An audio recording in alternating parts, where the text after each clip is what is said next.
ओम शांति।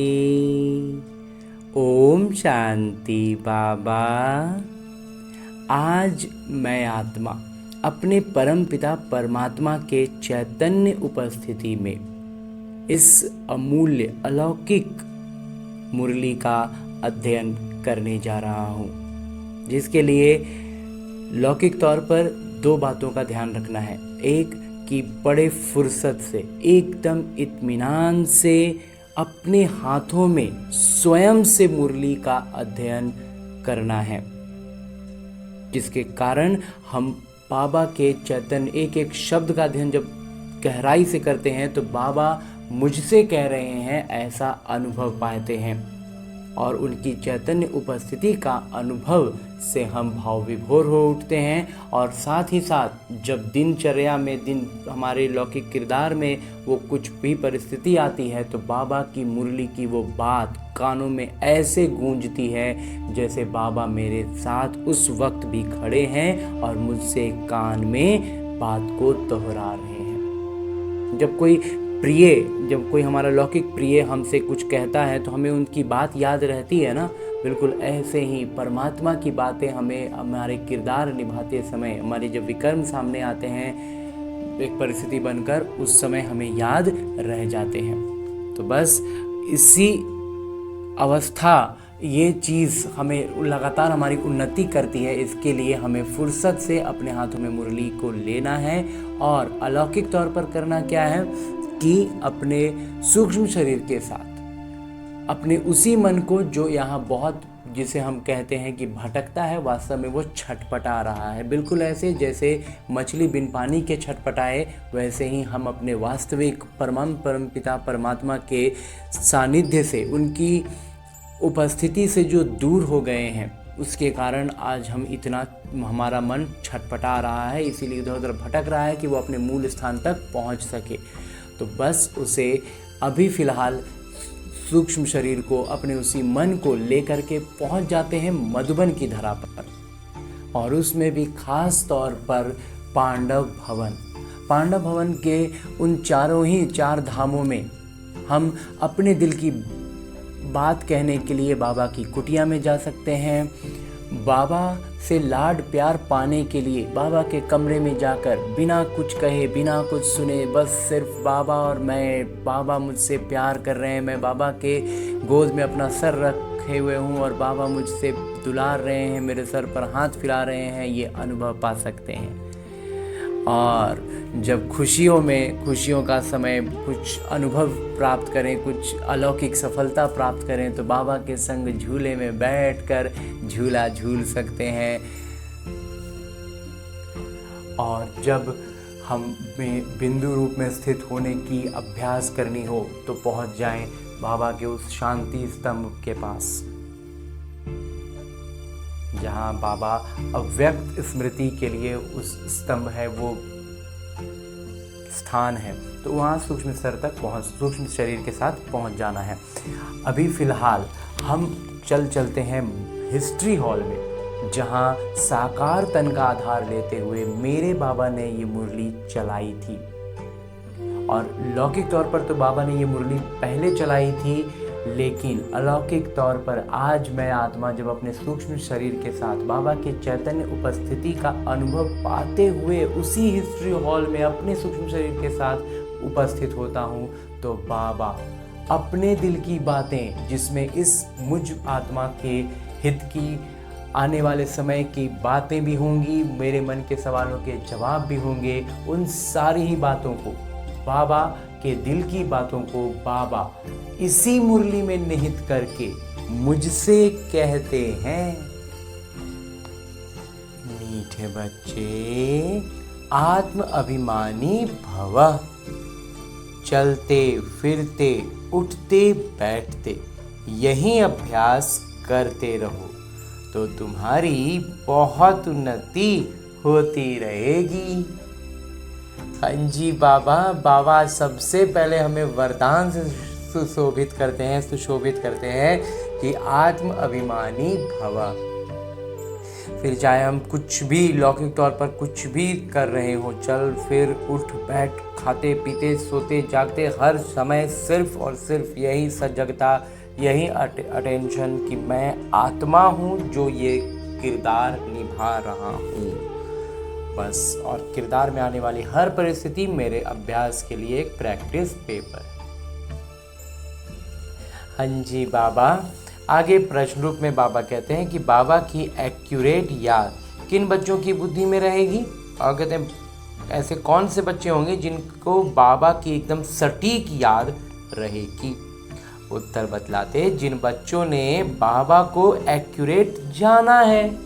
बाबा की सटीक याद, एकदम यथार्थ याद वही करेंगे ना जो बाबा को यथार्थ रीति अच्छी तरह से पहचान चुके हैं, गोद में चढ़ चुके हैं। कई बच्चे कहते हैं कि बिंदु को भला कैसे याद करें, भक्ति में तो अखंड ज्योति समझ याद करते आए, अभी बिंदी कहकर मूंझ जाते हैं। इसलिए पहले पहले ये निश्चय हो कि बाबा अखंड ज्योति नहीं, वो तो अति सूक्ष्म बिंदु हैं, तब याद एक्यूरेट रह सकती है। बाबा कहते हैं वो जो भक्ति में ज्योति है, अखंड ज्योति है जिसमें जाकर के हम समा जाएंगे, वो एक अलग इमेज हमारे दिमाग में था। बाबा कहते हैं उससे अब निकल करके अति सूक्ष्म बिंदी का मतलब इस ब्रह्मा कुमार को अपने मंथन से यही समझ में आता है कि इस लौकिक दुनिया से हम आत्मा का, परमात्मा का आकार प्रकार कुछ भी निर्धारित मतलब परिभाषित नहीं कर सकते हैं। इसलिए बाबा यहाँ पर से एक बिंदी बता देते हैं कि इस दुनिया के हिसाब से बस बिंदी, आगे पीछे कुछ नहीं। वास्तव में वो ऊर्जा है, हम ये खुद महसूस भी कर सकते हैं। हम आत्मा एक ऊर्जा है और वो ऊर्जा होने के कारण उस ऊर्जा का जो सबसे कॉमन ऊर्जा अभी हम अपने दिनचर्या में देखते हैं वो है इलेक्ट्रिसिटी। तो उसमें वोल्टेज कम ज़्यादा होता है ना, बस वही चीज़ है, कम वोल्टेज हाई वोल्टेज। तो परमपिता परमात्मा बहुत हाई वोल्टेज हैं और हम सब इतना वोल्टेज हमारा लो हो गया है, इतना लो वोल्टेज हो गया है कि बस मतलब जिंदा है वाली बात है। तो वहीं उनसे जुड़ते हैं तो हमारा वोल्टेज भी एकदम से बढ़ जाता है। और हाई वोल्ट पर हर एक जो इक्विपमेंट्स होते हैं, इलेक्ट्रिकल जो पंखा है, लाइट है, सब अच्छे से अपना परफॉर्मेंस देते हैं। वही लो वोल्टेज में एकदम पंखा भी लगेगा कि उसकी पत्तियां घूमते हुए नज़र आएंगी, इस तरह का महसूस करते हैं ना हम। तो बस वही चीज़ है। अभी हमारी आत्मा की स्थिति, आत्मा की वोल्टेज इतनी कम है कि कोई भी कार्य, कोई भी शक्ति महसूस नहीं कर पाते हैं। लेकिन जब परमात्मा से जुड़े रहेंगे, परमात्मा की गुणवत्ताओं को याद करेंगे, तो बिंदी को याद नहीं करना है, ऊर्जा को याद करना है, उन गुणवत्ताओं को याद करना है, उन शक्तियों को याद करना है। तो न मूंझेंगे और बल्कि तेजी से ऊपर उठेंगे, वोल्टेज बढ़ेगा। हाँ जी बाबा। ओम शांति। सभी बच्चे याद में बैठे हैं। मन मना भव, ये संस्कृत अक्षर वास्तव में है नहीं। बाबा कहते हैं ये मन मना भव जो ये वास्तव में संस्कृत अक्षर नहीं है। बाबा ने जब सहज राजयोग सिखाया है तब ये संस्कृत अक्षर बोले नहीं हैं। बाबा जब हमें इतनी सरल भाषा में समझाते हैं ना, तो ये संस्कृत वाला शब्द बाबा नहीं बोलते, ये तो वहाँ का गीता में, लौकिक वाला गीता में, भक्ति वाली गीता में था। तो बाबा कहते हैं वही चीज़ है ये जो बाबा सहज राजयोग सिखला रहे हैं। लेकिन बाबा अभी जो हम सरल भाषा समझाते हैं उसमें ये संस्कृत शब्द नहीं कहते। बाबा तो हिंदी में ही समझाते हैं।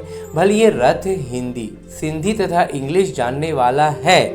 बाबा कहते हैं ये जो रथ है, ये जो ब्रह्मा बाबा हैं, ये इनके तन का आधार लिए हैं। तो ये हिंदी जानते हैं, उसमें सिंधी जानते हैं और इंग्लिश जानते हैं, तो जानने वाले हैं। परंतु बाबा समझाते हैं हिंदी में। तो क्या होता है कि बाबा एक्सप्रेस करते हैं, तो जिस तन का आधार ले रहे हैं उसमें जो शब्दकोश है तो वो वही शब्द निकल कर आते हैं। इसीलिए हम कई बार देखते हैं मुरलियों में सिंधी शब्द भी आ जाते हैं, अंग्रेजी शब्द भी आ जाते हैं, लेकिन बाबा हमें हमारी सरल भाषा हिंदी में समझाते हैं। जो जिस धर्म का है उनकी वो अपनी भाषा है। तो यहाँ पर तो भाषाएं अनेक है ना, इसलिए बाबा सबकी जो सबसे मातृभाषा हम मानते आए हिंदी को, उसी भाषा में समझाते हैं। यहाँ हिंदी भाषा ही चलती है, ये भाषा समझना सहज है, और ये स्कूल भी यानी विद्यालय भी वंडरफुल है, एकदम अनोखा विद्यालय है ना हमारा। इसमें कोई भी कागज, पेंसिल, पन्ने आदि की दरकार नहीं रहती, कुछ का दरकार नहीं है, बस मेरे बाबा है और मैं हूँ, और बाबा का ज्ञान है। यहाँ तो सिर्फ एक अक्षर को याद करना है, अर्थात बाबा को याद करना है। तो कुल मिला के क्या है, हमें याद करना। याद करने में सहजता होती है जब हमारा ज्ञान स्पष्ट होता है। ज्ञान स्पष्ट होगा तो याद में रहेंगे। अभी कल परसों बाबा ने एकदम इसको स्पष्ट किया था कि अगर हम याद में नहीं आ रहे हैं, याद नहीं कर पा रहे, याद में नहीं रह पा रहे, मतलब ज्ञान स्पष्ट नहीं है। तो इसीलिए सबसे आगे आगे चलता है ज्ञान, और परस्पर कदम है याद। याद भी जितना भी रह पाए ना, उतना में ही ज्ञान की मंथन अधिक होगा, और मंथन अधिक होगा तो स्पष्टता बढ़ेगी, तो याद और बेहतर होगा। तो इस तरह से परस्पर ज्ञान और याद चलता है, और ज्ञान और याद को हम हमारे भीतर भरेगा। याद में रहने से मतलब है हम ज्ञान को धारण कर पाएंगे, तो धारणा भी हो जाती है। और ये तीन जब एक साथ चलने लगते हैं, स्वतः मतलब धारणा तो स्वतः वाली बात है, ज्ञान स्पष्ट हो रहा है तो याद में रह रहे हैं, याद में है मतलब ज्ञान स्पष्ट है तभी याद में है, याद में है मतलब वो धारण कर रहे हैं, धारण कर रहे हैं मतलब ज्ञान में हमारा एकदम से मतलब होता है आगे का तैयार हो जा रहा है जमीन आगे बढ़ने के लिए। तो ज्ञान, योग, धारणा लगभग साथ में आ जाते हैं, और सेवा इसके कारण स्वतः होती है। तो यही चार ही सब्जेक्ट है ना। तो बाबा इसलिए कहते हैं कि मूल तौर पर बस हमें एक ही चीज़ पर ध्यान देना होता है, वो है याद। याद के लिए ये दो सपोर्टिव है। याद को एक्चुअली आगे रखना है, मतलब याद सबसे मतलब मेजर पॉइंट है, लेकिन चलता आगे आगे ज्ञान है। जैसे होता है ना कि लोड, जैसे गाड़ी में आगे के चक्का से ड्राइव दिशा निर्धारित होता है, लेकिन लोड ज़्यादा पीछे वाले चक्के पर होता है। तो बस वैसे ही है, तो आगे का चक्का ज्ञान है और पीछे का चक्का याद है। तो ज़्यादा ध्यान याद पर करना है, लेकिन याद की स्पष्टता के लिए ज्ञान चाहिए।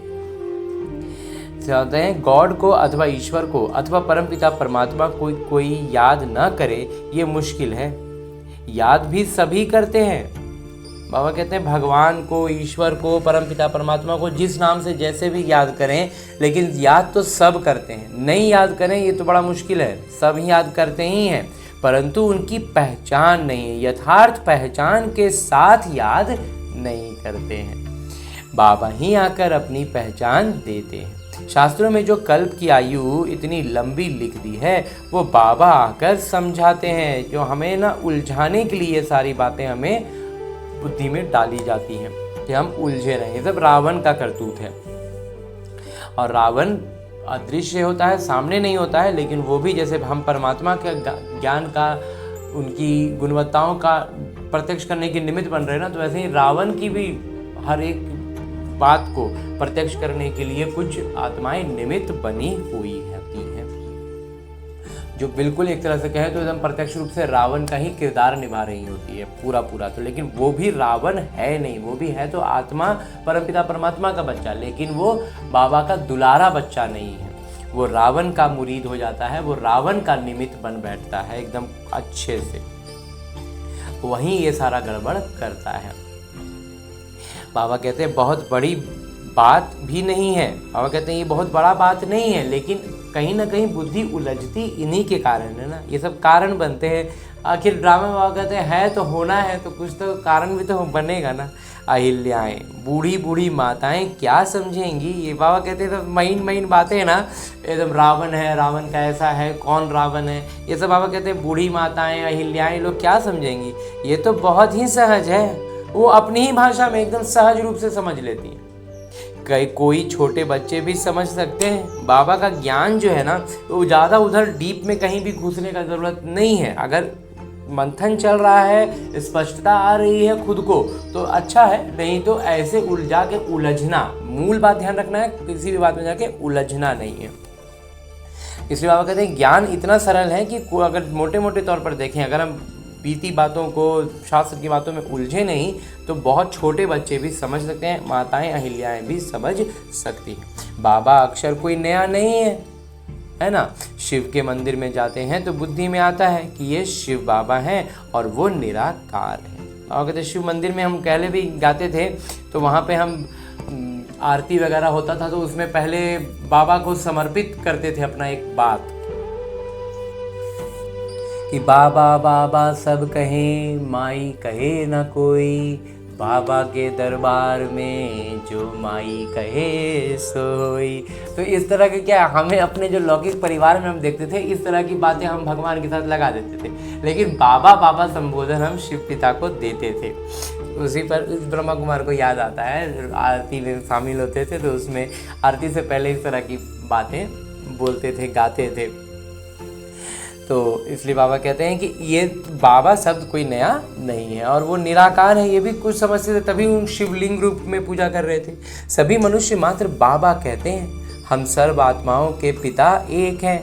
सब जीव की आत्माएं जो शरीर में निवास करती हैं बाबा को याद करती हैं। बाबा कहते हैं हर एक आत्मा जो मनुष्य शरीर में है ना, वो बाबा को, अपने भगवान को, अपने पिता को याद करती है। भले यथार्थ रूप में ना कर पाए, लेकिन करती हैं। भगवान, गॉड फादर, ईश्वर, अल्लाह, जिस नाम से करें, सब धर्म वाले जो भी हैं, सब परमपिता परमात्मा को याद जरूर करते हैं। तो वो याद करने की अपने अपने सबके तरीके होते हैं।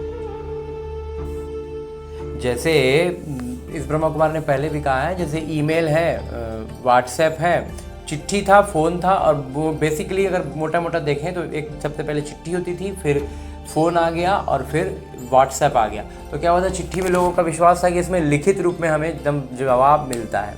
फ़ोन पर किसी से बात हो तो हमें उसकी बाकायदा हमने उसकी आवाज़ सुनी है, उनके एक्सप्रेशंस के साथ सुनी है।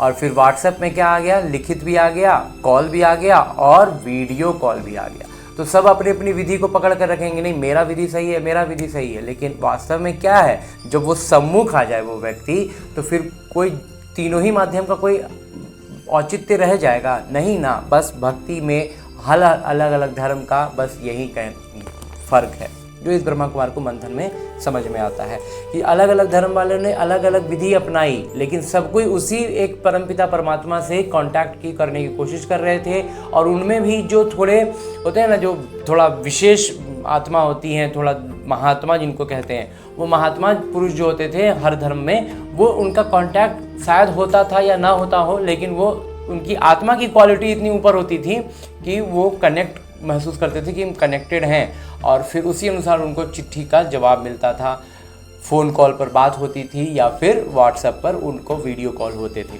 तो ये जो कुछ भी होता था, ये सब एक अलग अलग प्रकार था, लेकिन वास्तव में जब वो परमात्मा पिता खुद सामने आ गए हैं, तो अब हमें बस यही यकीन करना है, यही समझना है कि हमने जो भी विधि अपनाई थी वो जब दूर थे तब के लिए थी, अब वो सम्मुख है, ये बात हमें समझनी है, महसूस करनी है।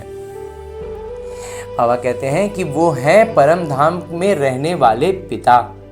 तो वो हैं तो परम धाम में रहने वाले पिता ना, हम भी वहाँ के रहने वाले हैं। तो अब सिर्फ बाबा को याद करना है। तो अब हमें क्या है, वो सम्मुख आ गए हैं, इस बात पर निश्चय करना है। चाहते भी हैं हम पावन बने, बुलाते भी हैं, हे पतित पावन, पतितों को पावन करने वाले आइए।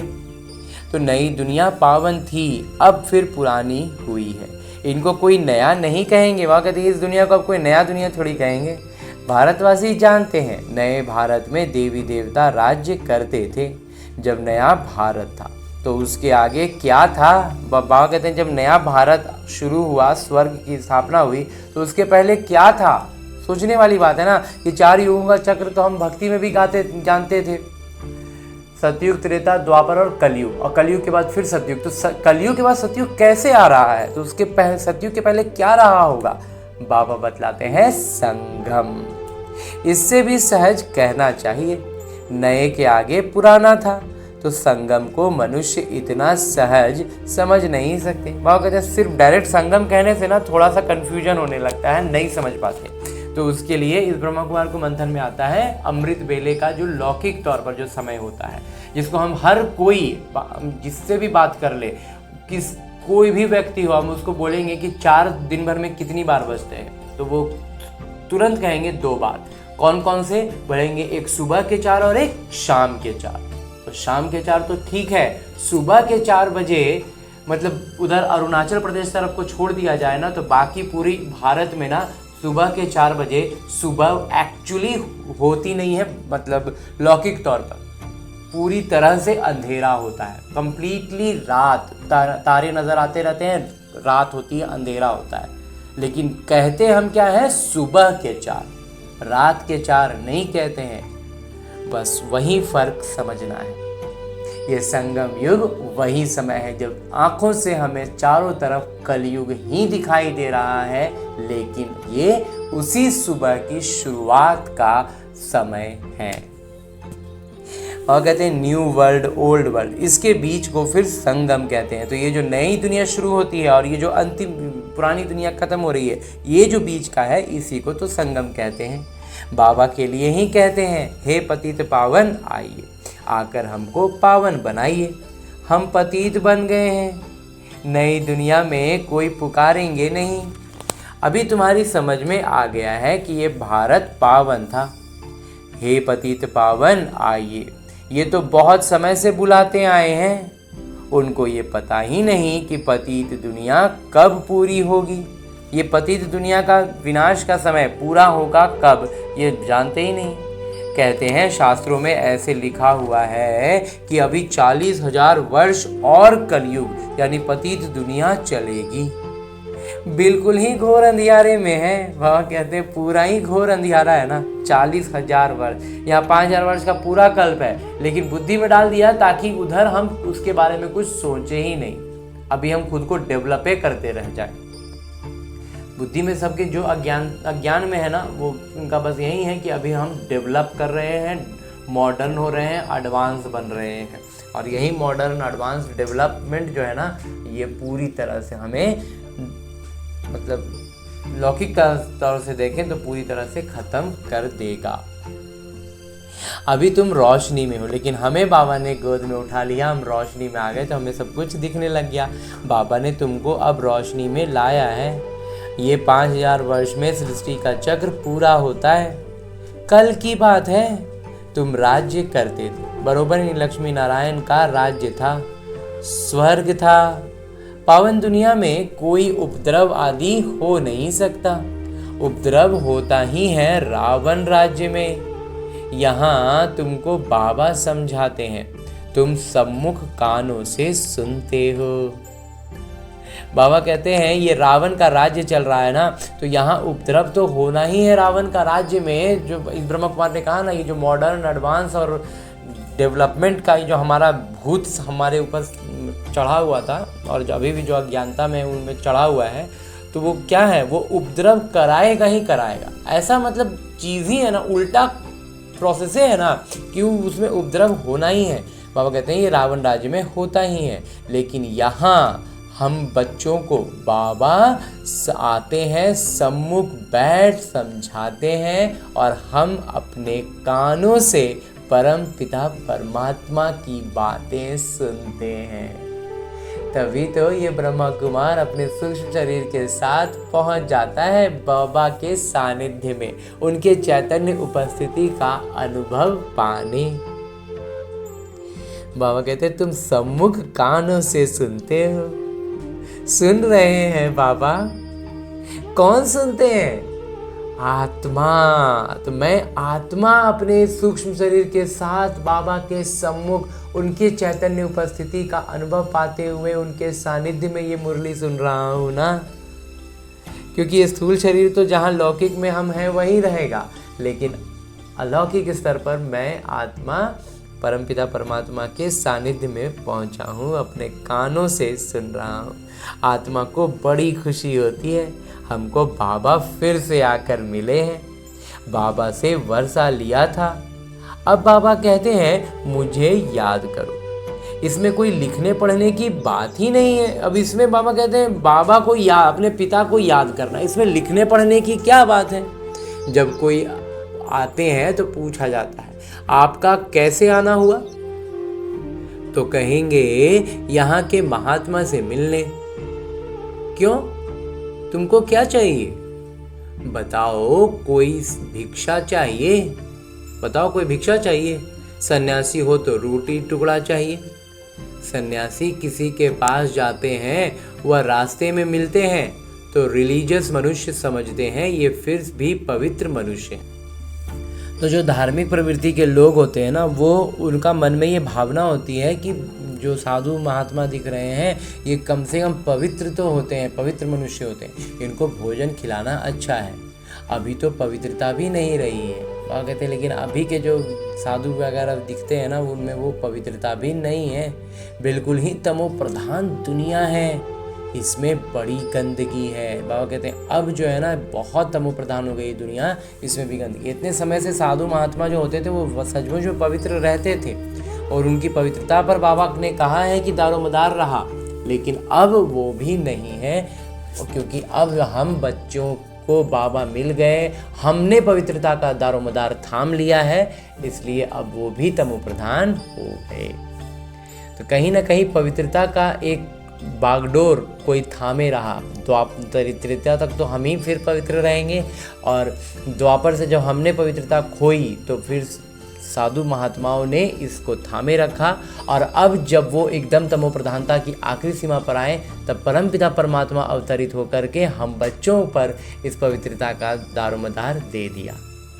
मनुष्य कितना हैरान होते हैं, यहाँ तो हैरान होने की कोई बात ही नहीं। बाबा कहते हैं ऐसे लौकिकता में, भक्ति में कितना धक्के खाते, कितना परेशान होते हैं। हर भक्ति वाले जो तीर्थ स्थान होते हैं वगैरह में उस समय कितना परेशान होते हैं, हैरान होते हैं। बाबा कहते हैं यहाँ कुछ है, कोई हैरानी नहीं, कोई परेशानी नहीं। बाबा कहते हैं लिखने करने की भी बात नहीं है, कुछ भी करना नहीं है, सिर्फ अपने को आत्मा याद पड़ाना है कि मैं आत्मा हूँ, किरदार निभा रहा हूँ, और जो मेरा ये जो जीवन है ये प्रैक्टिस पेपर है, बस ये सजगता लानी है। ये बिंदुएं आदि से भी लिखते हैं धारण करने के लिए। बाबा कहते हैं जो बिंदु वगैरह भी कोई बच्चे लिखते हैं, शुरुआत में हमें लिखने की भी ज़रूरत पड़ती है, धीरे धीरे बुद्धि में। बाबा ने एक दिन एकदम स्पष्ट कहा था ना कि बातें जब छोटे बच्चे होते हैं तो उनको चित्र दिखा दिखा करके याद पढ़ाया जाता है, सिखाया जाता है, फिर बाद में थोड़ी ना वो चित्र फिर उनकी बुद्धि में आ जाना चाहिए। तो तब फिर जब प्रैक्टिकल में आएगा तो बुद्धि से मैच कराएंगे और फिर उस अनुसार से जवाब देंगे। तो बस बिंदुएं भी वही हैं, बाबा की मुरली की जो बिंदुएं हैं, शुरू में हम लिखना चाहें तो लिख सकते हैं, लेकिन लिखने के बाद जो है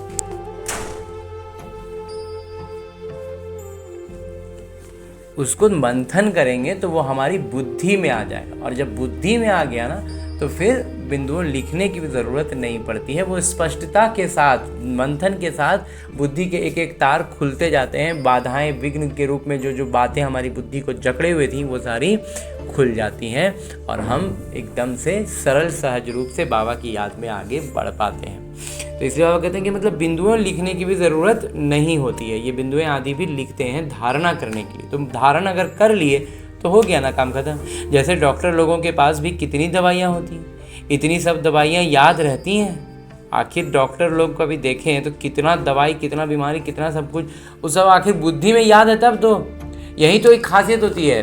बाबा बैरिस्टर की भी बुद्धि का बात कह रहे हैं कि बैरिस्टर की बुद्धि में भी कितनी लॉ की बातें याद रहती हैं। तो इस ब्रह्मा कुमार का ये निजी अनुभव भी रहा कि जो बढ़िया वकील होता है या जो बढ़िया डॉक्टर होता है, उसका क्या है ना, सारी पढ़ाई ना एकदम उसकी, मतलब जिसको हम लौकिक भाषा में कहते हैं, मुंह पर रहता है। हमारे साथ कुछ भी हुआ, हम वकील के पास जाते हैं तो वो हमारी बातें सुन करके वो तुरंत उसकी बुद्धि में आ जाता है कि कौन सा लॉ, कौन सा कानून, कौन से बात से कहाँ पर क्या हो सकता है, और वो तुरंत हाथों हाथ बोलेगा कि फटाफट फटाफट वो एक मतलब तैयार कर देगा और बोलेगा कि मतलब इतना तुरंत वो, और इतना सटीक उसका मतलब प्रतिक्रिया होती है कि मतलब जिसके बारे में हम जो भी शिकायत लेकर के, जो भी समस्या लेकर के गए ना, उसका तुरंत में वो समाधान बतला देते हैं। क्यों? क्योंकि उन सारी बातें, सारा ज्ञान बुद्धि में एकदम सक्रिय है। और वहीं जो जो बोलते हैं ना, बाबा बोलते हैं ना, जो गरीब वकील होते हैं उनको क्या है ना, उनको ज्ञान बुद्धि में उनकी वो बैरिस्ट्री की पढ़ाई रहती ही नहीं है। अब वो किताब खोलेंगे, देखेंगे या अपने सीनियर से जाके पूछेंगे, उनको खुद उसको समझ में ही नहीं आएगा कि ये जो मुद्दा लेकर आया है बंदा, इसको क्या जवाब देना चाहिए, कैसे समझाना चाहिए, क्या करना चाहिए। उसको वकालत की बात याद ही नहीं रहेगी। डॉक्टर के साथ भी वही है, जो डॉक्टर खूब चलते हैं उसका मतलब क्या है, वो डॉक्टर को बीमारी और दवाई सारी चीज़ें एकदम सटीक रूप से मालूम होती हैं, याद होती हैं, समझ में होती हैं। तो वो एक बार में ऐसा ट्रीटमेंट करते हैं कि बीमारी एकदम से हम समझ जाते हैं कि ठीक हो गया, वो डायग्नोस कर लेते हैं एक बार में। तो वही फ़र्क होता है। तो हम ब्रह्मा कुमार कुमारियों में भी यही बात है ना।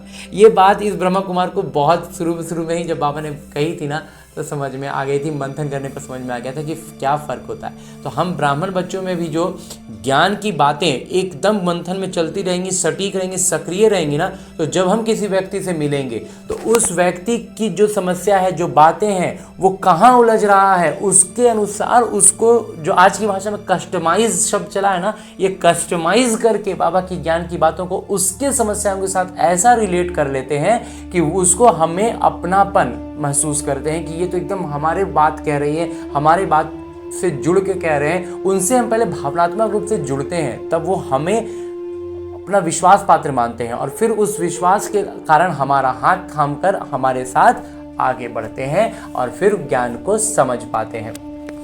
तो निमित्त बनने का अर्थ यही हुआ ना। तो ये बात बाबा का बहुत अच्छा लगता है इस ब्रह्मा कुमार को, और इस पर इस ब्रह्मा कुमार को बहुत अच्छे से अपना यथासंभव प्रयास करते रहते हैं। तो इसलिए बाबा कहते हैं कि लौ की बातें बुद्धि में रहती हैं। तो जो अच्छा होगा ना वकील डॉक्टर, उसका यही निशानी होता है। लौकिक में भी ये चीज़ हम अनुभव कर सकते हैं।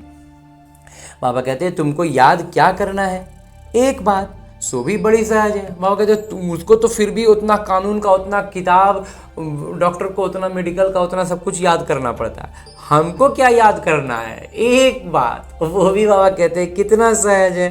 तुम कहते हो एक शिव बाबा को याद करो। वो कहते हैं शिव बाबा कैसे आएंगे ये भी तुम्हारे सिवाय और किसी को पता नहीं है। वाकई उनको बुद्धि में बस यही बातें उलझते हैं कि कैसे आएंगे, या फिर आए हैं तो इतना फिर पाप कैसे हो रहा है, इन सब बातों में बड़ा उलझते हैं। तो बाबा कहते हैं तुम्हारी बुद्धि में तो है ना, तो अपना युक्ति लगाओ, मंथन से स्पष्ट करो और उनको समझाओ। हमें पता है, तुम्हारे सिवाय बाबा कहते किसी को पता नहीं है कि ईश्वर कहाँ है। वो तो कहेंगे नाम रूप से न्यारा है, या फिर कह देते हैं सर्वव्यापी। या तो नाम रूप से न्यारा कह देंगे एक तरफ, और कभी कह देंगे कि सर्वव्यापी। रात दिन का फर्क हो जाता है, जबकि दोनों बातें क्या है, एकदम रात दिन का फर्क है। एक है कि उनका मतलब एक तरह से वजूद तो बतला रहे हैं, लेकिन मतलब वजूद को एग्जिस्टेंस को प्रूफ नहीं किया जा सकता, ये कहते हैं। और कभी कह देते हैं कि वो कण कण में है, तो मतलब वो उनका ही एग्जिस्टेंस झलक रहा है। तो मतलब एक तो आपस में ही कॉन्ट्राडिक्ट हो जाता है, एकदम ऊपर नीचे हो जाता है, जमीन आसमान का अंतर, रात दिन का फर्क, और या तो दोनों में कंफ्यूज हो जाते हैं, तो पता ही नहीं चल पाता है। बाबा कहते हैं कि सर्वव्यापी, रात दिन का फर्क हो जाता है, दोनों अक्षर, दोनों ही बातों में रात दिन का फर्क है। नाम रूप से न्यारी तो कोई चीज़ है नहीं, फिर बाबा उसको हमें फिर स्पष्ट करते हैं कि नाम रूप से न्यारा कुछ हो ही नहीं सकता है। और दूसरी बात इस ब्रह्मा कुमार को जो मंत्र में आती है वो है कि हमारी बुद्धि में जो बातें हैं वो हमारी ज्ञान की एक दायरा है, उस दायरे तक ही हम सोच पा रहे हैं। उस दायरे के बाहर भी तो कुछ हो सकता है ना। जरूरी तो नहीं है ना कि हम जहाँ तक जानते हैं, जो कुछ जानते हैं बस वही हो सकता है, उसके बाहर कुछ हो ही नहीं सकता है ना। ऐसा आखिर अभी लौकिक में भी टेक्नोलॉजी वगैरह की भी बात करें तो हम हर एक व्यक्ति जितना भी मशीनरी यूज़ कर रहे हैं, उस मशीनरी कैसे काम करती है ये हर कोई तो नहीं जानते हैं। लेकिन उनको मशीन दिया गया और वो मशीन को बस आपको ये बटन दबाना, ऐसे ऐसे करना, ये आपका ये काम हो जाएगा। तो आखिर उसको बस जितना बता दिएगा उतना दबा करके उतना काम कर रहे हैं ना। तो बस वही चीज़ है, हमें उसके टेक्निकल पॉइंट को जानने का ज़रूरत भी नहीं पड़ता है, बस हमें अपने काम, हमारा काम वो मशीन कर देता है। बस वैसे ही है ना, हम भगवान के बारे में जो कुछ भी जानते आए थे, ज़रूरी तो नहीं है ना कि ऐसे ही जो हम जाने वही होगा। हम टेक्निकली उसमें क्या क्या है, जैसे कभी कुछ प्रॉब्लम ही आ जाता है तो अब हम तो नहीं जान पाते हैं, फिर हम उसके आदमी को बुलाते हैं, उसका जो टेक्नीशियन होते हैं वो आते हैं, फिर उसको ठीक कर देते हैं, फिर वो काम करने लगता है। बिल्कुल वैसे ही है, हम भगवान के बारे में जितना जानते हैं वो ज़रूरी नहीं कि सब कुछ जानते हैं। तो भगवान जो है वो खुद आकर के जब बतलाएंगे तो वो ओरिजिनल बात होगा ना। तो इसलिए ये सोचना कि हम जो जानते हैं इतना ही में हो सकता है, इससे बाहर नहीं हो सकता है, यही हमारा सबसे बड़ा भूल होता है। बाबा कहते हैं कि इसलिए नाम रूप से न्यारी कोई चीज़ होती नहीं है। और फिर कह देते हैं कि कुत्ते बिल्ली सब में परमात्मा है। फिर दूसरा एक ग्लानि का बात क्या कह देते हैं कि कुत्ता बिल्ली सब में भगवान है। ये तो एकदम गलत हो जाता है ना। दोनों एक दूसरे के अपोजिट बातें हो गई, दोनों बातें एक दूसरे का एकदम विरोधी हो गई। तो बाबा अपना परिचय देकर कहते हैं मुझ पिता को याद करो। तो बाबा अपना परिचय क्या देते हैं? उनकी गुणवत्ताएं, उनकी शक्तियां। बाबा परम पवित्र आत्मा है, शांति का सागर है, प्रेम के सागर है, सुख के सागर है, शक्तियों के भंडार है, शक्ति स्तंभ है, ज्ञान के सागर हैं और आनंद के सागर हैं। तो ये सारी गुणवत्ताएं बाबा देते हैं। और शक्तियों में भी सारी अष्ट शक्तियों की पुंज हैं, शक्ति का स्रोत है मेरे बाबा। ये परिचय जब हम जानते हैं, तब महसूस करते हैं, तब हमारा निश्चय पक्का होता है। बाबा कहते हैं कि तो अपना परिचय देते हैं तो मुझ पिता को याद, तो फिर हम उस याद करने का मतलब वो सारी गुणवत्ताएं, वो सारी शक्तियां हमारी सक्रिय होती हैं। गाया भी जाता है सहज राजयोग। बाबा कहते हैं योग का अक्षर निकाल दो, याद करो। तो योग बोलने से थोड़ा भारी महसूस करते हैं। बाबा कहते हैं ये शब्द ही हटा दो, लगा दो याद। जैसे छोटा बच्चा माँ बाप को देखने से ही झट गले लग जाता है। छोटा सा बच्चा हो गोद वाला, तो क्या है, अगर उसको मम्मी पापा से दूर है, खास करके मम्मा से, अपनी माँ से थोड़ा भी दूर कर दो, तो जैसे ही देखेगा लिपट जाएगा, एकदम जल्दी से जाके एकदम कस के पकड़ के लिपट जाता है अपनी माँ से। तो बाबा कहते हैं पहले सोच करेगा क्या कि हमारे माँ बाप हैं वो थोड़ी सोचेगा, वो तो दिखेगा और तुरंत जाके गोद में चढ़ जाएगा। बाबा कहते हैं नहीं, सोचेगा नहीं, इसमें सोच करने की बात ही नहीं है। तुम्हें भी सिर्फ शिव बाबा को याद करना है। तो हम फिर इतना क्यों सोच रहे हैं कि जब मेरे भगवान आए हैं तो हमें भी तो एकदम दौड़ के जाके गोद में चढ़ जाना है ना। भक्ति मार्ग में भी तुम शिव पर फूल चढ़ाते आए हो। सोमनाथ का मंदिर कितना भारी बना हुआ है, जो बाद में मोहम्मद गजनवी ने आकर लूटा था। सोमनाथ का मंदिर भारत में नामी ग्रामी है। सबसे पहले तो शिव की पूजा होनी चाहिए। ओके, तो सबसे पहले तो शिव की ही पूजा होनी चाहिए। बच्चों को ये सब ज्ञान अभी बुद्धि में आई है। तो इसीलिए जब द्वापर से भक्ति शुरू होती है ना, तो यहीं का संस्कार और भूला बिसरा संस्कार ही कह सकते हैं, तो वो रहा। तो उसमें शिव बाबा की ही याद आई और उसमें हम शिव की भक्ति शुरू करते हैं। भले पूजा आदि करते आए हो, परंतु तुमको ये पता ही नहीं था कि ये जड़ चित्र है। वहाँ कहते पूजा तो करते आए, लेकिन पता थोड़ी था कि ये जड़ चित्र है और हम चैतन्य आत्मा वही देवी देवता है। जरूर चैतन्य में आए होंगे, तब तो वर्ष वर्ष शिव जयंती भी मनाते हैं। और कहते हैं वर्ष वर्ष शिव जयंती मनाते हैं, लेकिन उसका अर्थ नहीं समझते कि वो चैतन्य में आए होंगे। वो भी कहते हैं शिव परमात्मा निराकार है। आत्मा जानती है हम भी निराकार हैं। अभी तुम आत्माभिमानी बनते हो, बहुत सहज है। वो तो हमारे पिता हैं, ज्ञान के सागर, सुख के सागर, पतित पावन है। उनकी बहुत महिमा है। ब्रह्मा विष्णु शंकर की इतनी महिमा नहीं है। एक की ही महिमा गाते हैं। बाबा कहते हैं महिमा जो है वो किसी एक की ही गाते हैं, तो और वो है मेरे बाबा की। अब तुम बच्चे जानते हो, बाबा आकर हमको वर्षा दे रहे हैं। जैसे लौकिक पिता बच्चों का लालन पालन करते हैं, पढ़ाते नहीं हैं, पढ़ाई के लिए स्कूल में जाते हैं, फिर वानप्रस्थ में गुरु किया जाता है। आजकल तो छोटे बड़े सबको गुरु करा देते हैं। बाबा कहते हैं आजकल तो गुरु ऐसा है ना कि सबको गुरुमुख करा देते हैं। गुरुमुख शब्द इधर बोला जाता है क्षेत्रीय भाषा में, मतलब गुरु एक निर्धारित कर देते हैं कि ये आपके गुरु हो गए। यहाँ तो तुम बच्चों को कहा जाता है शिव बाबा को याद करो और वो सबका हक है। सब मेरे बच्चे हैं, तुम्हारे में भी कोई है जो अच्छी रीति याद करते हैं। बाबा कहते हैं हमारे में भी कुछ बच्चे ऐसे हैं जो अच्छी रीति याद करते हैं, बाकी तो कुछ बच्चे क्या होते हैं, उलझते रहते हैं, फंसते रहते हैं, अच्छी रीति याद नहीं कर पाते। कई तो कहते हैं बाबा किसको याद करें, बिंदी को याद कैसे करें, बड़ी चीज को याद किया जाता है।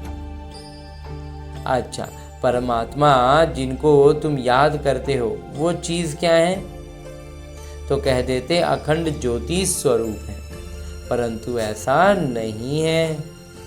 अखंड ज्योति को याद करना गलत हो जाता है। बाबा कहते हैं ये एक्चुअली सही नहीं है, अखंड ज्योति की याद कर रहे हैं तो ये गलत हो जाएगा। याद तो एक्यूरेट चाहिए। बाबा कहते हैं याद जो है ना वो तो एकदम सटीक ही चाहिए, क्योंकि सटीक तरीके से सही याद में नहीं रहेंगे ना तो फिर हम कहीं ना कहीं माया की बातों में ही उलझे रह जाएंगे।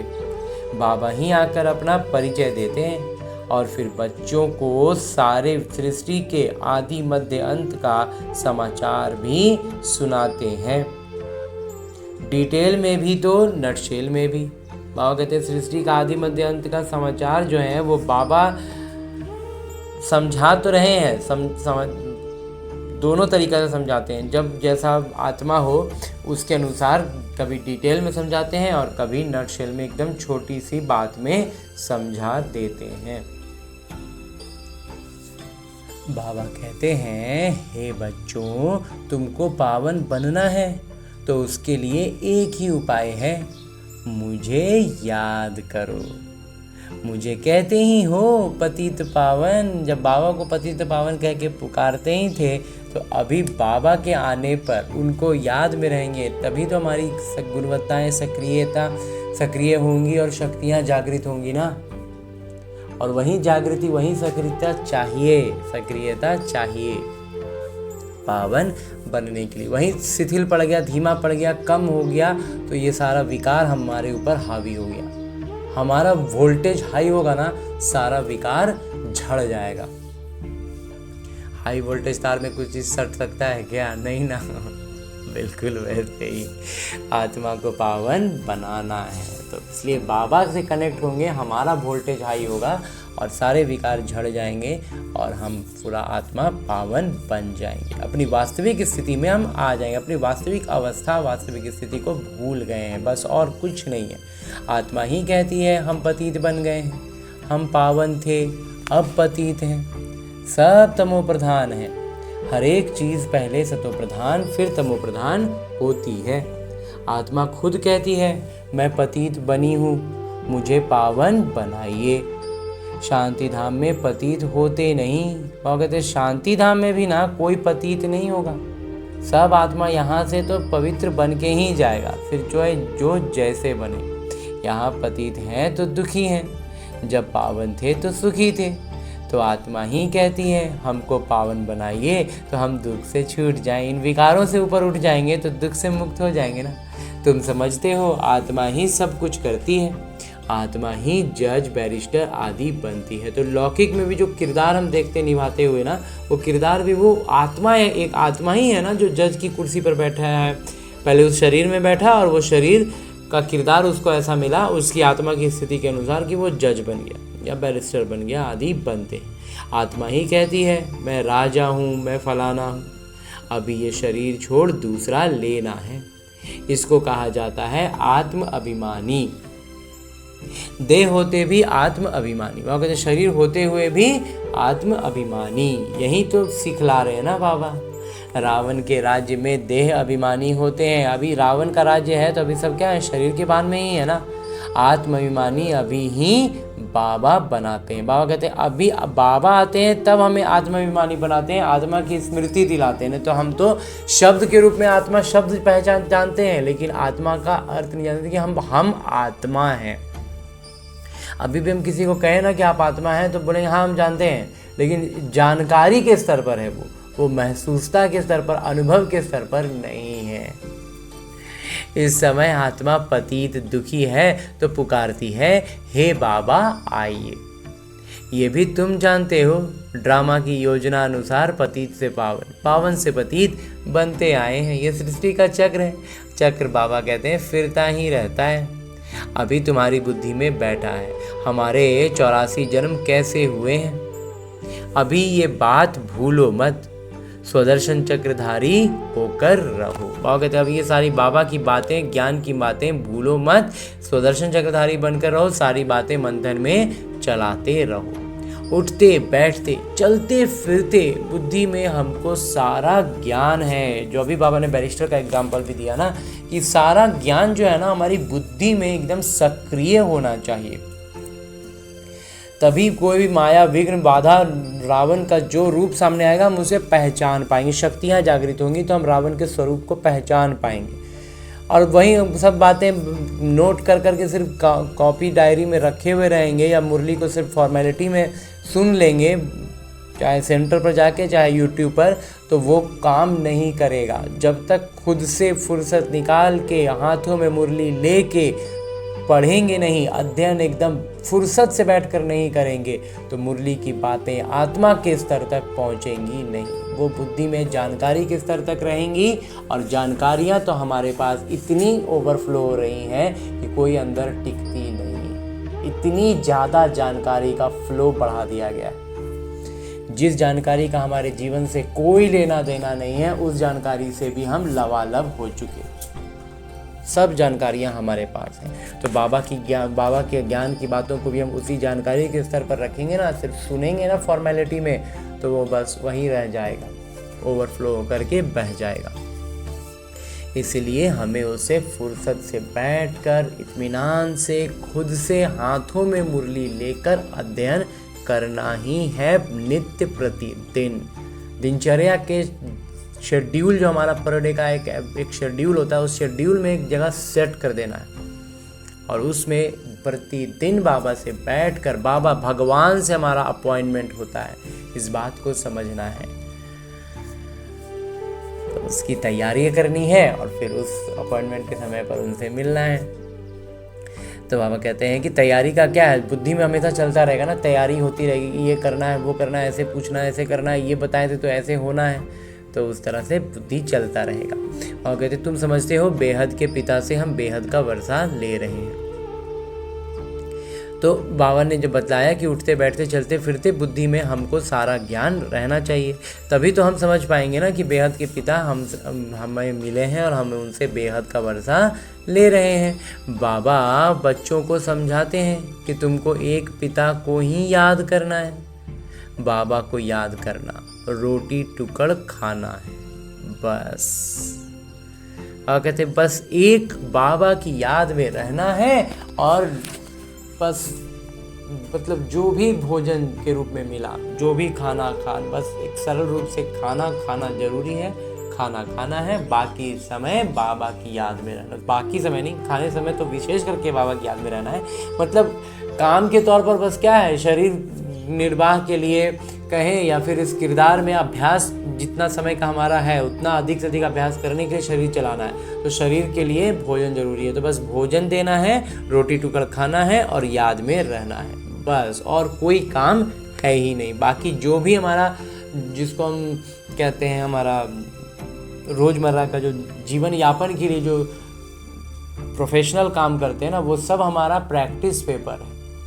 प्रैक्टिस पेपर के अलावा कुछ नहीं है। उसमें भी जो परेशानियाँ, उतार चढ़ाव, जो कुछ भी आ रहा है ना, सब उसी अभ्यास का एक हिस्सा है।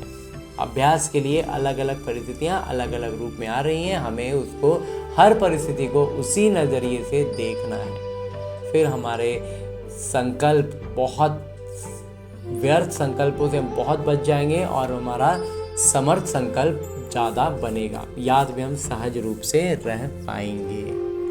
बस मीठे मीठे सिगिलते बच्चों को बाबा घड़ी घड़ी कहते हैं, बच्चे पेट के लिए सिर्फ रोटी टुकड़ खाना है। बाबा कहते हैं बस सादा रोटी, बस और कुछ नहीं चाहिए। होता है ना कि ये चाहिए, खाने में भी हमारा बहुत आसक्ति होती है। बाबा कहते हैं वो सब कुछ नहीं होना चाहिए, बस रोटी, सादा रोटी खा लिए, पेट में डाल दिए, काम हो गया। पेट कोई ज़्यादा खाता नहीं है, एक पाव आटे का खाता, एक पाव आटा का रोटी बना लो, उतना में हो गया। बाबा कहते हैं दाल रोटी बस। 10 रुपए में भी मनुष्य पेट भरता है, तो 10,000 में भी पेट पालते हैं। तो मतलब कुछ ऐसा है कि अगर लौकिक रीति से देखें ना, तो 10 रुपए में भी पेट भर सकता है, और अभी कोई 5 स्टार में जाके खाए तो क्या है, 10,000 में भी पेट भरेगा, एक टाइम का खाना होगा। तो क्या है ये, खाना का कुछ नहीं है, पेट तो भरने के लिए बाबा कहते हैं एक पाव आटा में रोटी जो बना उतना में ही पेट भर जाएगा, बहुत हुआ तो दाल रोटी खा लो बस। उस मतलब भोजन से, जैसे अभी कल परसों 2-4 दिन पहले बाबा ने वस्त्र से कहा था ना, 108 जगह पेबंद लगा हुआ कपड़ा पहनो। कहने का अर्थ कि वहाँ अगर देहभान फंस रहा है कि ऐसा कपड़ा कैसे पहन सकते हैं, ये कैसे पहन सकते हैं, ऐसा कैसे पहन सकते हैं, ढीला नहीं पहनेंगे, टाइट नहीं पहनेंगे, मतलब जो ट्रेंडिंग है वो पहनेंगे, अगर उत्सर बुद्धि जा रही है तो उसको तोड़ने के लिए बाबा ने कहा कि ऐसा कपड़ा पहनो जिसको हमारा बुद्धि कहता हो कि हमारे पहनने के लायक नहीं है, तब हमारा वो देहभान टूटेगा। वैसे ही भोजन में भी कई बार हमारी आसक्ति हो जाती है कि ये खाएं वो खाएं, ये खाने का मन करता है, वो खाने का मन करता है। बाबा कहते हैं अगर भोजन की तरफ भी आसक्ति जा रही है तो एकदम ये बात जान लो कि बस एक पाव आटे का रोटी बना कर खा लो, पेट भर जाएगा, उससे ज़्यादा और कुछ नहीं चाहिए। और अगर कुछ चाहिए, लगता है कि चाहिए, तो वास्तव में उसको एक्चुअली नहीं चाहिए। बाबा बतला रहे हैं कि जितना अब हमारे पास समय बचा है ना, उतना समय तक ये शरीर उतने आटे में काम चला लेगा, काम हो जाएगा। मतलब मिनिमम ईंधन इतना चाहिए, इससे ज़्यादा चाहिए नहीं। उससे ज़्यादा जो कुछ भी हमें लग रहा है वो वास्तव में हमारी आत्मा की स्थिति का ही मतलब से लाइन पर आ जाएगा। कोई भी रोग दुख कुछ भी हो ना, सब ये आत्मा की स्थिति, हम अपने आत्माभिमानी स्थिति में जितना ऊपर उठते जाएंगे ना, बाकी सब कुछ मैनेज हो जाएगा। बस भोजन के तौर पर इसको दाल रोटी देना है बस। बाबा कहते हैं और कुछ भी ज़रूरत नहीं है। आगे बाबा कहते हैं कि गरीब लोग खाते भी क्या हैं। ऐसे भी बाबा कहते हैं गरीब में देख लो, जो लौकिक तौर पर गरीब हैं वो क्या खाते हैं, फिर भी हट्टे कट्टे रहते हैं। गरीब लोग आखिर कम कितना मजबूरी की तरह का, एक संपन्न परिवार की दृष्टिकोण से देखें, मतलब लौकिकता में ही, तो लगेगा कि वो कितना कम खाते हैं, कितना मतलब अपर्याप्त खाते हैं। फिर भी देखो कितना शारीरिक मेहनत करते हैं, हट्टे कट्टे रहते हैं, ढंग से ही रहते हैं ना। भिन्न भिन्न चीज़ें मनुष्य खाते हैं तो और ही बीमार पड़ जाते हैं। और जितना ज़्यादा हम सोचते हैं कि हम ये खाएं वो खाएं, ड्राई फ्रूट्स खाएं, तो ये खाएं, मतलब बहुत कुछ खाने के लिए हम वो सोचते हैं, और कहते हैं और जितना खाते हो उतना बीमार ही पड़ जाते हो। डॉक्टर लोग भी कहते हैं एक प्रकार का खाना खाओ तो बीमार नहीं होंगे। तो बाबा भी समझाते हैं रोटी टुकड़ खाओ, बस सादा रोटी खाओ ना, जो मिले उसमें खुश रहो। बाबा कहते हैं, कहने का अभिप्राय है कि एकदम से ऐसा नहीं कि बस एकदम दाल रोटी, उसके अलावा हम फिर चावल भी नहीं छुएंगे, वो मैटर, वो बात बाबा नहीं कह रहे हैं। बाबा कह रहे हैं सादा भोजन खाओ, और भोजन से आसक्ति मत रखो, भोजन में के प्रति रुझान मत रखो कि तुमको ये खाने का मन कर रहा है, वो खाने का मन कर रहा है। जो मिला ना खाने में, बाबा कहते हैं उसी में खुश रहो। मतलब भोजन मिला ना, बाबा का प्यार मिला, और बस उसको प्रेम से स्वीकार कर लो, काम खत्म। क्या मिला, क्यों मिला, कैसे मिला और ये नहीं मिला, ये सारी बातें बुद्धि में नहीं आए। दाल रोटी जैसी और कोई चीज़ होती नहीं। बाबा कहते हैं सादा दाल रोटी, दाल चावल जो होता है ना, इससे ज़्यादा कुछ भी अच्छा होता नहीं। एकदम सादा भोजन, ज़्यादा लालच भी नहीं करना, ज़्यादा लालच भी नहीं रहनी चाहिए। बाबा कहते हैं लालच भी ज़्यादा नहीं होना चाहिए, क्योंकि ऐसे भी अगर देखें तो परिस्थितियाँ जो आने वाली बाबा बतलाते हैं उसमें थोड़ी ना हम व्यंजन में ले खाना है, एकदम सहज सरल सादा भोजन खाना है, दाल रोटी दाल भात बस।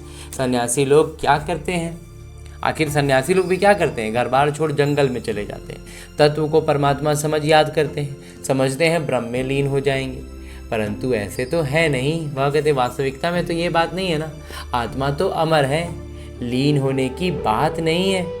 बाकी आत्मा पवित्र और अपवित्र बनती है। तो बाबा कहते हैं लीन होने वाला कोई बात नहीं, आत्मा का अपना अपना वजूद है जो कि पवित्र रहता है और फिर धीरे धीरे अपवित्र बनता है। तुमको कितना अच्छा ज्ञान मिला है, हमको ये सारा ज्ञान बाबा ने दे करके कितना ऊपर उठा दिया ना।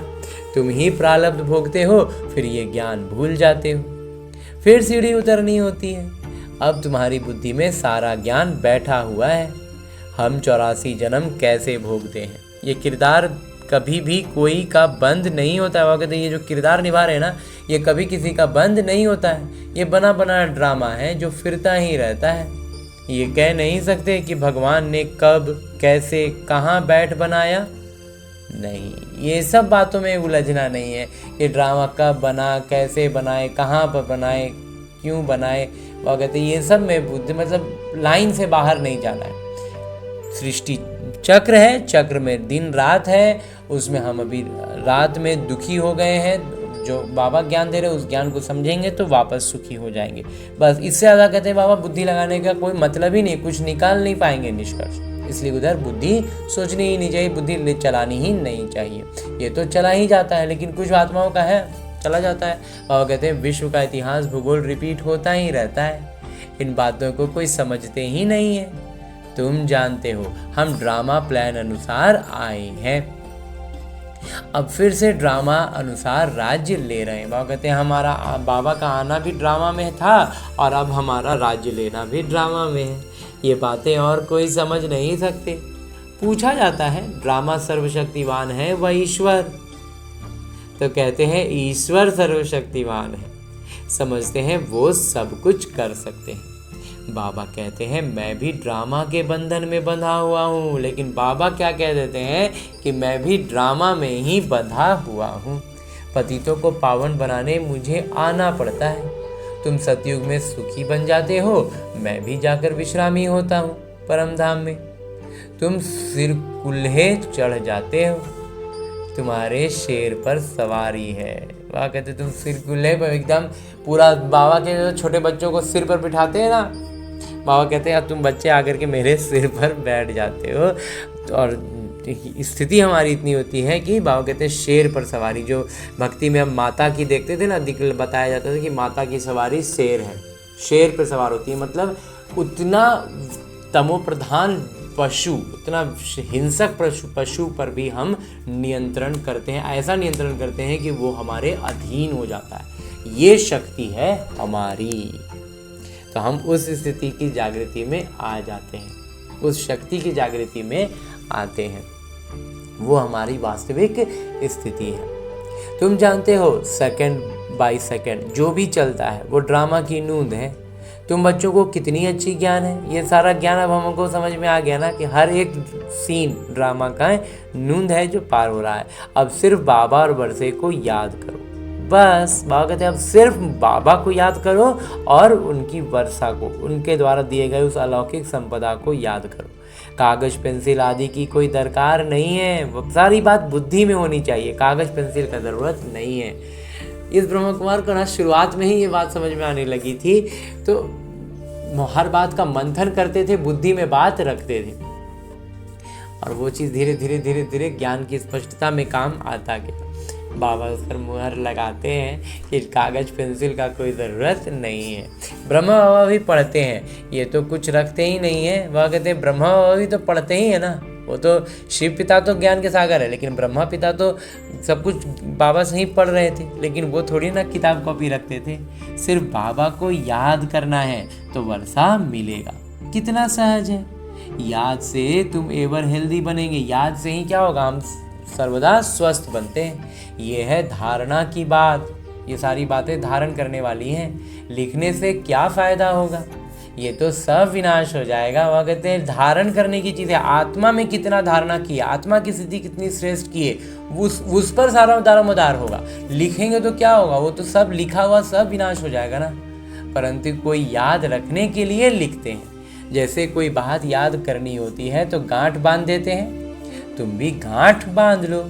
शिव बाबा और वर्षे को याद करना है। वह कहते हैं बस इतना सा तो चीज़ है, गांठ बांध लो कि हमको बाबा को और वर्षे को याद करना है। ये तो बहुत सहज है। योग अर्थात याद। कहते हैं बाबा याद नहीं ठहरती। अब कुछ बच्चों का कहना है कि बाबा याद ठहरता नहीं है, योग में कैसे बैठे।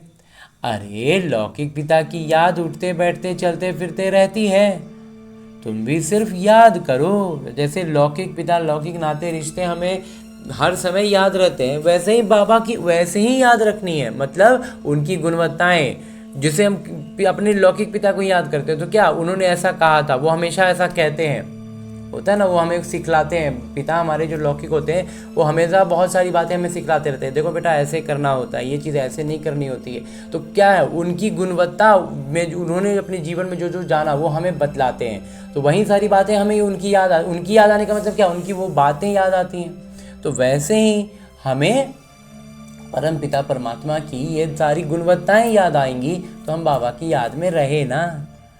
बाबा कहते हैं कि जैसे लौकिक पिता की याद उठते बैठते चलते फिरते रहती है, तुम अभी सिर्फ मुझे याद करो, बस बेड़ा पार है। बस बाबा की याद में रहेंगे और बाबा कहते हैं बेड़ा पार है।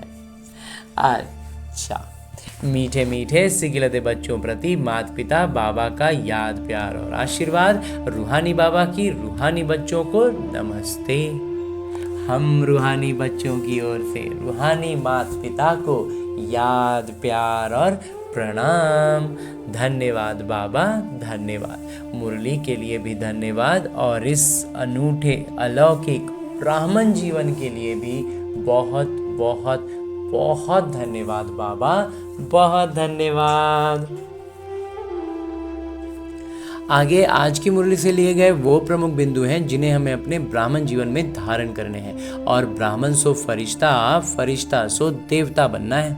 उसके लिए जो सबसे पहली बिंदु है वो है स्वदर्शन चक्रधारी बन 84 का चक्र बुद्धि में फिराते रहना है।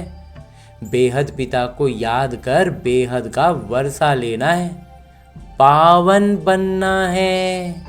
और कहते हैं 84 जन्मों का जो चक्र का ज्ञान बाबा ने हमें दिया है, इसको बुद्धि में फिराते रहना है, बाबा की याद में रहना है, गुणवत्ताएं और शक्तियों की जागृति रखनी है, तभी हम पावन बनेंगे। तो पावन बनना है ना। दूसरा बिंदु है किसी भी चीज़ की लालच नहीं करनी है, जो मिले उसमें खुश रहना है। बाबा कहते हैं किसी भी चीज़ का मन में ये नहीं आना चाहिए कि हमको ये खाने का मन कर रहा है, ये पहनने का मन कर रहा है, ये जगह इस जगह घूमने का मन कर रहा है। ये जो हमारा भाषा होता था ना, ये मन कर रहा है ये करने का, ये खाने का, ये करने का, जो भी का, तो ये भाषा हमारी अंदर से एकदम से समाप्त हो जानी चाहिए। अगर ये है मतलब इसका सीधा आंसर है, इस ब्रह्म कुमार को एकदम से अनुभव है कि बाबा की याद में हम नहीं हैं।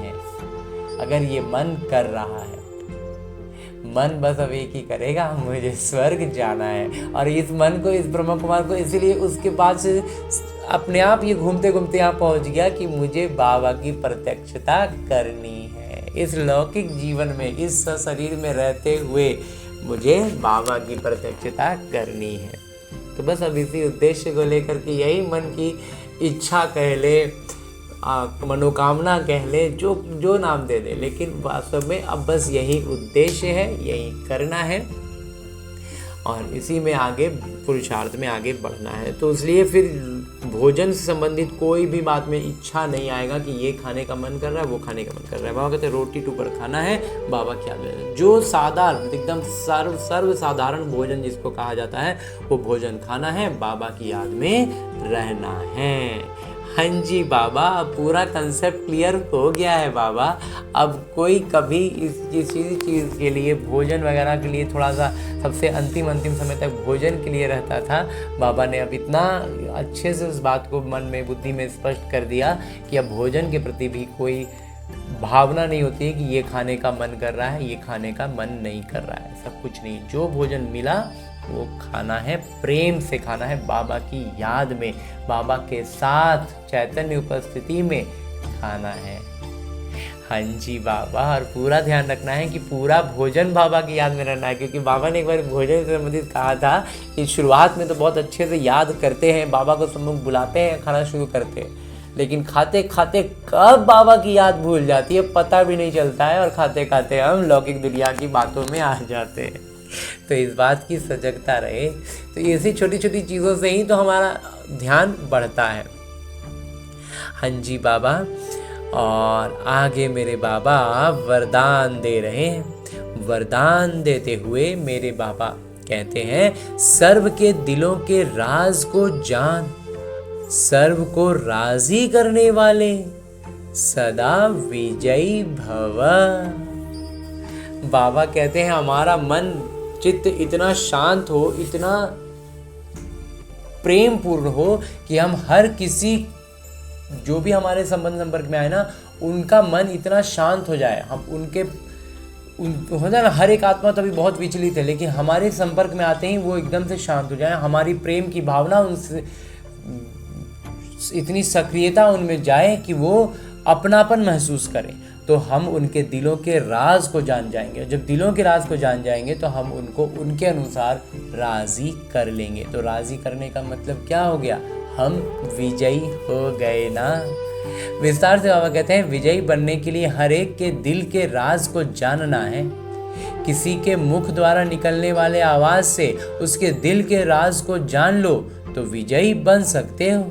और कहते कोई मुख से कुछ कह रहा है ना, और हम उसके दिल की भावना, दिल की बात समझ जाए। कई बार होता है ना, कोई हमारा लौकिक तौर में करीबी होता है और वो हमसे प्यार करता है, हम इस बात को समझते हैं कि वो हमारे लिए कुछ बुरा नहीं सोच रहा है, लेकिन उसमें क्रोध दिखाई देगा, क्रोध में बोलेगा।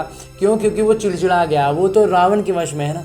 लेकिन हमें उसके दिल की बात समझ में आ जाती है कि वो वास्तव में हमारे दिल में, उनके दिल में हमारे लिए कौन सी भावना से उन्होंने ये बात कही है, और हम उस अनुसार से जब उनसे बात करते हैं ना, तो वो एकदम से पिघल जाते हैं, एकदम से उनको लग जाता है ऐसे बोल रहे थे फिर भी ऐसे समझ गए। तो ये जो बाबा कहते हैं, इस तरह का अनुभव इस ब्रह्म कुमार को लग रहा है कि ऐसा ही कुछ रहेगा कि उनके दिल के राज को हम जान जाएंगे तो हम विजयी बन सकते हैं। लेकिन दिल के राज को जानने के लिए अंतर्मुखता चाहिए। बाबा कहते हैं लेकिन ये राज जानने के लिए ना हमारे अंदर इतनी शांत अवस्था होनी चाहिए, अंतर्मुखता होनी चाहिए कि हम खुद भी आत्मिक स्थिति में रहें और उनके भी आत्मिक स्थिति को पहचान सकें, देख सकें। जितना अंतर्मुखी रहेंगे उतना हर एक के दिल के राज को जानकर उसे राजी कर सकेंगे। वो कहते हैं हम जितना ज़्यादा अंतर्मुखी रहेंगे ना, उतना ज़्यादा हम अन्य आत्माओं के दिल के राज को जान भी पाएंगे और उनको राजी भी कर सकेंगे। राजी करने वाले ही विजयी बनते हैं। बाबा कहते हैं और जो राजी कर लिए तो वहीं तो विजयी हो गए ना। हाँ जी बाबा। और आगे स्लोगन है, मुरली का उपदेश है, वैराग्य ऐसी योग्य धरनी है जिसमें जो भी फल डालेंगे वो फलीभूत अवश्य होगा। बाबा कहते वैराग्य इतना योग्य धरनी है ना, जिसमें जो भी बाबा की ज्ञान की बातें जाएंगी ना, वो फलीभूत होनी ही है, वो मैनिफेस्ट होनी ही है। हाँ जी बाबा। और अभी तक हमने परमपिता परमात्मा से इतना श्रेष्ठ, अमूल्य, अलौकिक साकार मुरली को परमपिता परमात्मा के चैतन्य उपस्थिति में अध्ययन करने का प्रयास किया और बाबा की चैतन्यता का अनुभव भी किया ना। अब मेरे बाबा इसी अव्यक्त स्वरूप में स्थित रहकर एक इशारा भी देते हैं कि सदा अचल, अडोल, एक रस स्थिति का अनुभव करो। और ये अनुभव करने के लिए बाबा हर दिन अलग अलग आयामों से अलग अलग इशारे देते हुए आज जो इशारा दे रहे हैं वो है सदा उमंग, उल्लास में एक रस रहने के लिए जो भी संबंध में आते हैं, चाहे छात्र चाहे साथी, सभी को संतुष्ट करने की उत्कंठा हो। जिसको भी देखो उससे हर समय गुण उठाते रहो। सर्व के गुणों का बल मिलने से सदा काल के लिए उत्साह एक रस रहेगा। इसलिए गुण ग्राही बनो, सबसे गुण निकालते लेते चलो। अवगुणों को देखते हुए भी नहीं देखो। और अवगुण जो है, अगर सामने से वो अवगुण दिखाई दे रहा है तो भी उसको मत देखो, और गुण जो कहीं छुपा हुआ है भीतर में उसको पकड़ लो, उसको उठा लो, उसको अपना लो। तो क्या होगा, सर्व का गुण हमारे पास एकत्रित होता जाएगा। तो आप कहते हैं हम क्या हो जाएंगे, सदा काल के लिए उत्साह हमारा एक रस रहेगा। हाँ जी बाबा।